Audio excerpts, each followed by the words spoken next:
Hello, I'm Gina and welcome to my channel. First, let me apologize for not posting a video at all last week. That's only happened, I believe, one other time, and it was really close to March when I first started my channel. So anyway, it was one of those weeks it just got away from me, and I'm really sorry about that, but I'm going to try my best to make up for it. So Thanksgiving is over, and we are full-fledged into Christmas. I was going through my embellishments, and I was looking for trees. And you know what? I mean, this stuff is it just wasn't doing it for me. And I found myself making my own trees. So I thought maybe that would be a great video. So I wanted to share with you some of the ideas I had about how to creatively make some trees. Now, you don't have to be a crafter at all to get something out of this video. I'll show you what you can do to make something that is really unique and special. And if you are a crafter, I hope you'll stay tuned because hopefully you'll get something out of this video as well. Let's put this stuff away and let's make some Christmas trees. Let's go. My first thought was to use lace, and I've done this before, never with this one exactly, but for this example I used this trim. You can get this pretty much anywhere. But all I did was just take it and I cut it different lengths and just glued it together. I'll do one with you right now, and I'll be using this trim. I did this before a year or two ago.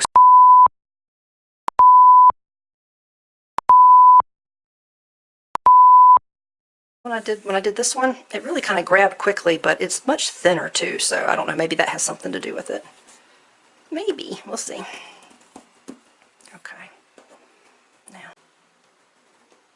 Okay, yeah, it doesn't leave a whole lot. It's just going to have to grab onto the lace part, so that may not be quite as sturdy as the rest, but that's okay. Okay, I'm going to let that sit just a second and wait for it to grip, and then I'll come back. Okay, I want to catch you up. It wasn't sticking, so what I did was, you know, from where I cut the ribbon in half, I cut all the way down to the lace and glued it to the edge, thinking it just maybe needed a little more surface to grab onto. And then I realized what I did on this one was on the top piece, I flipped it around and had it go the other way. Yeah, the space is a little bit bigger and you could probably work with that, but I thought, let me just do that on this one. So I don't know that I needed to do that extra piece, but that's okay because it'll definitely give it something to grip onto now.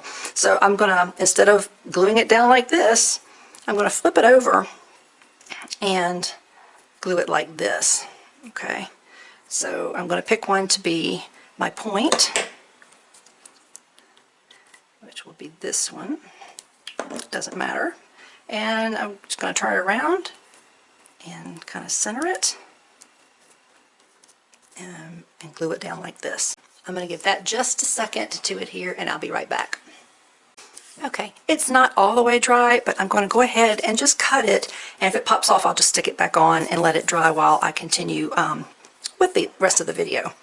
So I'm going to cut from here. I'll have this be the bottom, and this is my little top piece. So I'm just going to cut along the line right here.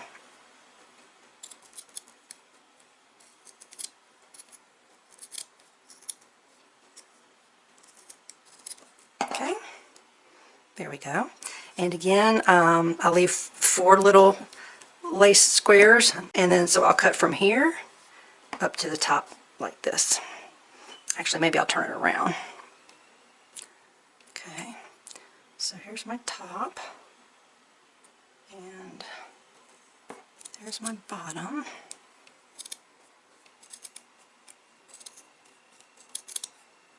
There. And if you need to trim and make it look a little better, if it wasn't a perfect cut, you know, then go ahead and trim that up so that it looks however, you know, you want it to. Okay, so you have your little Christmas tree shape. Now, if you look at it, you may notice, you know, this is the top. Some people might think, you know, it's the most important, and I can't see it. So, you know, if you want to, just cut a little piece of your lace, of the red part, and, you know, you can just glue it under there. And trim it off, and that way, you know, you can see everything. I have to tell you, this, I don't know why, this is really giving me problems today. I guess it's just because of the type of the lace I'm working with, because it worked great when I glued this one. It grabbed quickly. It is, you know, a much thinner lace, and I was gluing onto these really fine, let me show you. Just this really thin lacy part is where I was gluing, so it grabbed pretty quickly. This is giving me a little bit of a struggle as far as adhering, but I think I just need to leave it alone a little longer. So perhaps I do need to invest in Fabri-Tac if I'm going to be working with, you know, fabric and ribbon and stuff. I don't know. That's something to consider. I'm going to let this one sit for now, and that's how you make a tree out of lace.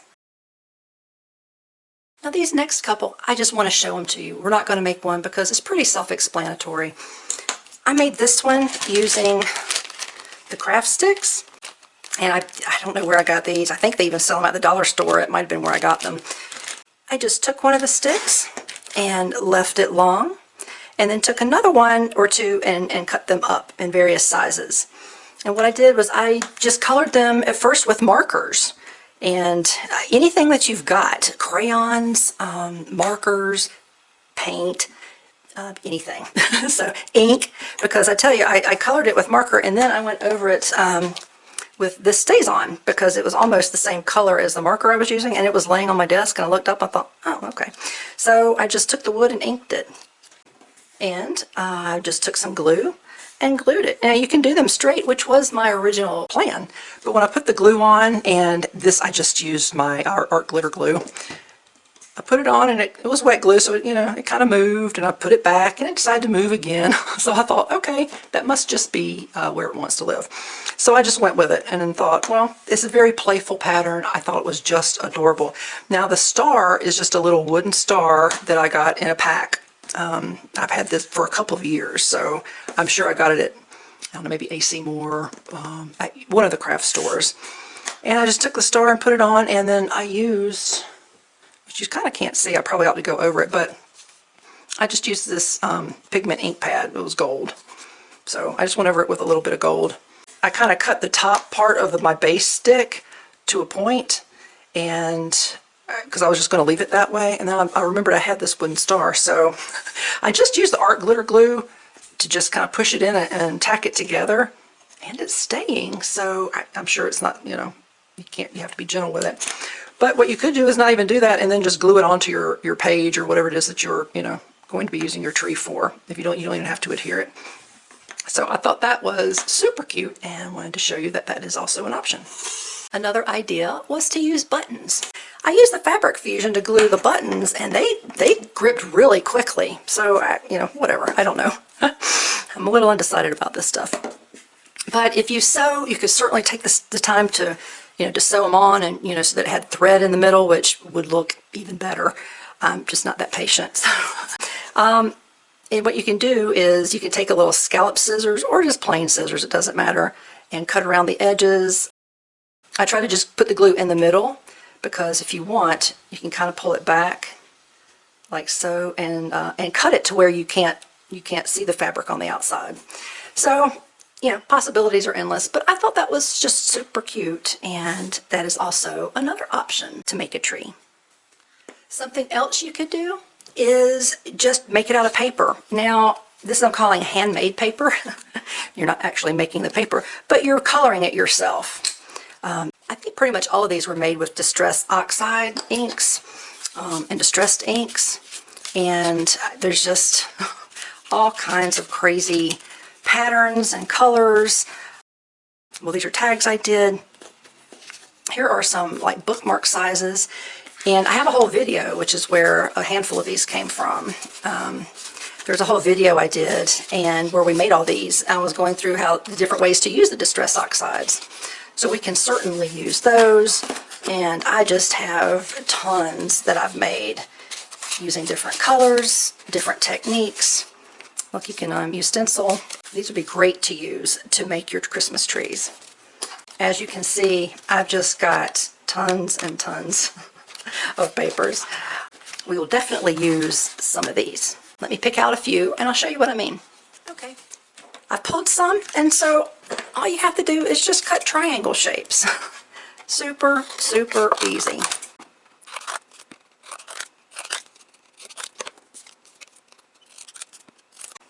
Aren't those cool? I hope you can see those. I know I have a white background, but these are just, I think would just be adorable. Let's do a darker color to make sure you can see. Let's pick this. I just think it's so interesting. And to be honest, I can't even remember. I think I did this with the roller. I have a video on that as well, but I can't remember, to be honest, how I did that. I just don't know. But I think it's really cool. I love the different mix of colors. So let's take a look and let's see how that comes out. As you can see, I'm not measuring anything. If you want to measure, you go right ahead. Maybe you need a particular size, a particular width. Like sometimes you can make a big chunky one. And, you know, and it's not centered. It doesn't matter. I mean, if it matters to you, then by all means, you know, you can straighten it up. But look at these trees. It is just so cute. And I love the idea that they're just not plain green. It adds so much more interest. If you want plain green, we've got plain green. Well, this is not exactly plain green, but still, if you want to keep it in the green family, then go right ahead. Here, let's we'll cut this in half. Okay, there you go.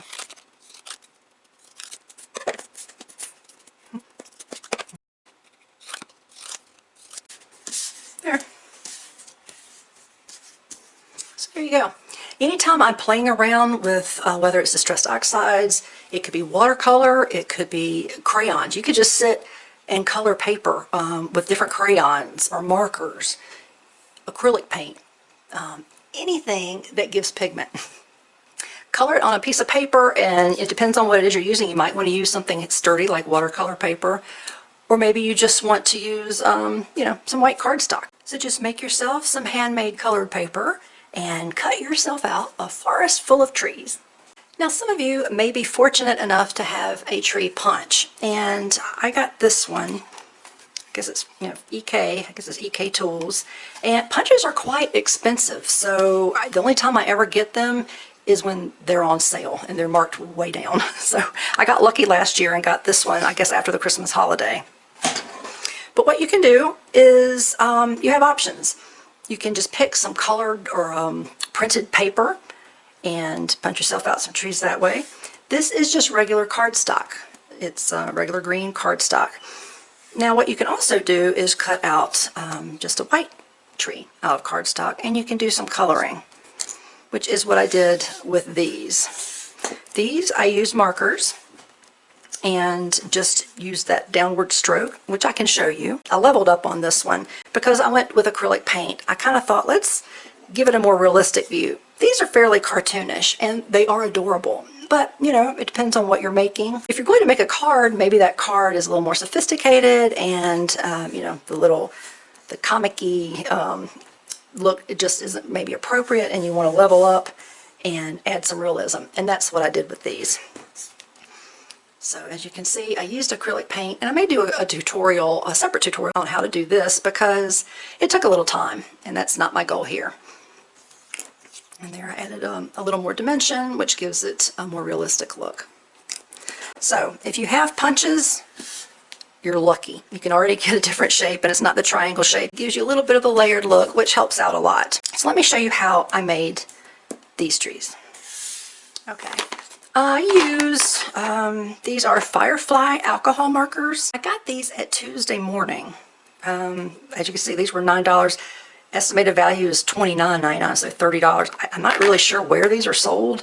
I've not noticed them anywhere, but anyway, I thought, what the heck, I'll try them out. And they seem to do okay. These are the colors that I used, 46, 54, and 55. I believe I started with 46. And actually, they do have a dual tip, and the broad one is where I'm going to start.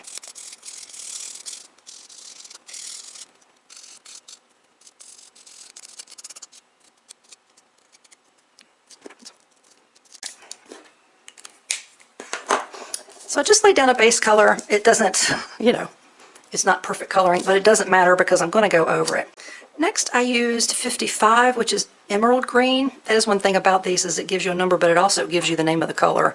The one I started with was 46 vivid green. Now I'm going with the emerald green. And I'm going to use the fine point. And to be honest, these aren't super fine, but it's, you know, finer than the broad tip. I'm just going to start at the top and just make these little wispy strokes. Starting from the center and working out.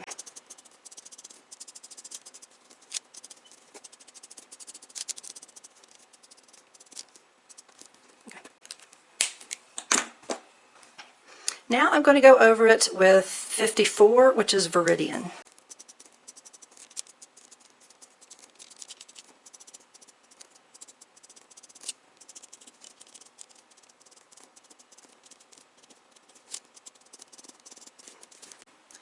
Now for the base on this one, I believe I use these Copic skin tones. And I think I use the darkest one. But I also have these I want to try. Blending markers, American Crafts.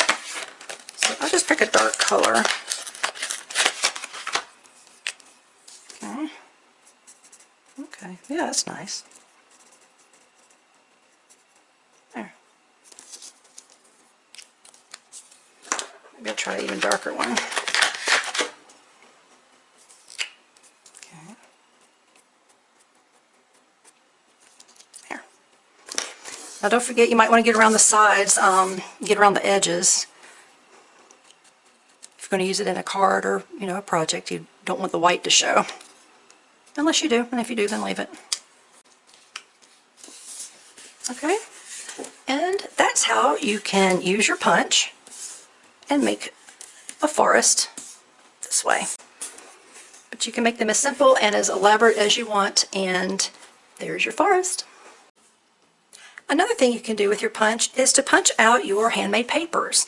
Now I just did some, which turns out I had not hit the record button, but I pulled out some more. And here's what you do. Now this is a fairly narrow piece of paper, so let's make sure it's going to fit the punch.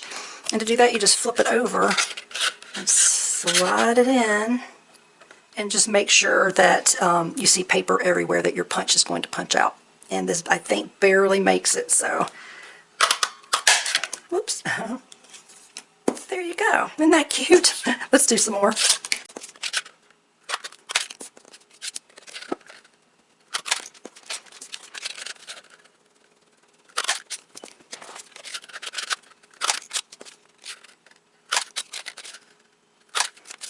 Didn't those come out great? Here's the ones that I did apparently that were off camera, quite by accident. I failed to turn the camera on, but yeah, these are just adorable. I mean, who says Christmas trees have to be green, or any trees? You know, it's fun to mix it up. It's artistic, right? So anyway, this is another option if you have a punch. So there you go. You can punch on different types of paper, color paper, handmade paper. You can just punch it out white and use markers and paint to make it as real as you want, realistic looking as you want. And there you go. That's how you use a punch to make a variety of different kind of trees. Something else you can do is use your stamps. Now, you might think, well, that's kind of cheating. Well, not really. Just like the punch isn't. I mean, you can just straight out use the punch, and it is what it is. And you can straight out use the stamp and just use the stamped image, and that's fine. But you can always, add a little flair to it as well. Just like we did on the punches with the markers and paint, we can do that with our stamps. And let me show you. This is the one I'm using, this one right here. And this is from Inkadinkadoo. And let's see. It's just called Trees. And I'm going to use Distress Oxide, but you can use whatever you want to. It's just actually what I already had out on my craft table, so that's how that decision was made. So you just ink it up and give it a stamp. Okay? And you can just use it like that. You can stamp directly on your card or whatever you're using. But you can also come in and without even doing any other ink, because Distress Oxides react to water, you can just come in and spread things around. Now this particular stamp leaves spaces to where the snow would be, but you know what? You can leave it and work around it, or you can just cover right over it. Because maybe this card you're making is not so much for Christmas, right? Or it's for a completely different project. So you can just blend it all together by adding water. That's what's great about distress oxides. There you go. There. And it just kind of helps, you know, it just gives a little something extra. Now, if you want to add a personal touch, maybe you just want just the outline, just to give you a guide. You're like, you know, I don't know how to draw a tree, I don't know where to start, and you just kind of need something to help guide you. So you can do that as well. So I'm going to add a little bit more. Okay. And I'm going to give it a spray of water. Okay. I pull out, cut a piece of watercolor paper, and just give it, you know, just lay it down. Oops, got a lot of water there. Okay. There. Just kind of gives you, you know, roughly the shape. And then you can always come in with watercolors or markers or whatever you have. I'm going to be using watercolors. As you can see, I use these a lot. And, you know, I'm just going to come in and just use this as a guide, right? So I'm just going to come in, put a little bit of a dab here and there, just basically following the outline from the stamp.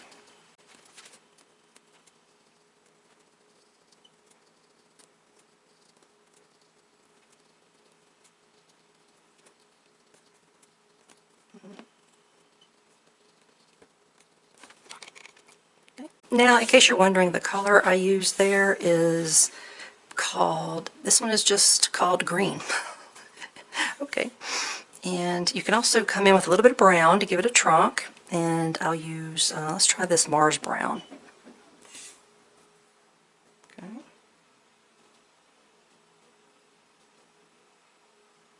There.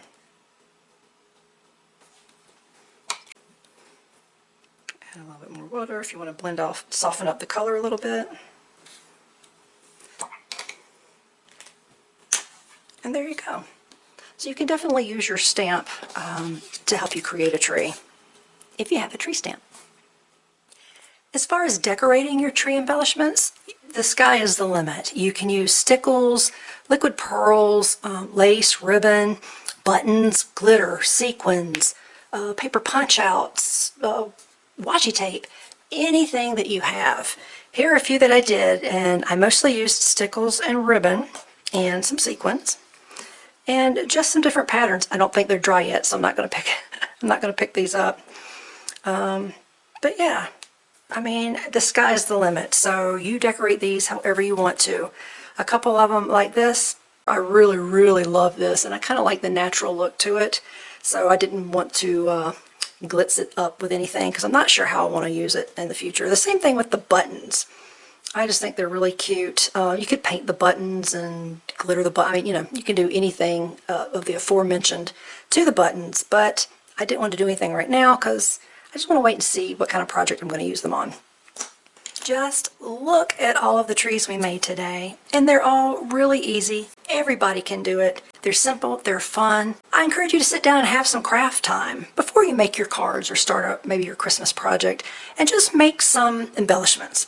I might make this a series, I'm not sure. I'm really focused on trees in this one. Maybe I'll do another one. But honestly, the processes and things that I use can really be applied to just about any shape. So we'll see. But I hope you enjoyed this tutorial today, and I hope you are getting geared up for the Christmas season. There'll be plenty of Christmas videos coming your way. If you liked what you saw, then give me a thumbs up. I would really appreciate it. And feel free to subscribe to my channel. I would really appreciate your support as I try to work and grow my channel. That's going to be it for today. Thanks for joining me, and you all have a great day. Bye.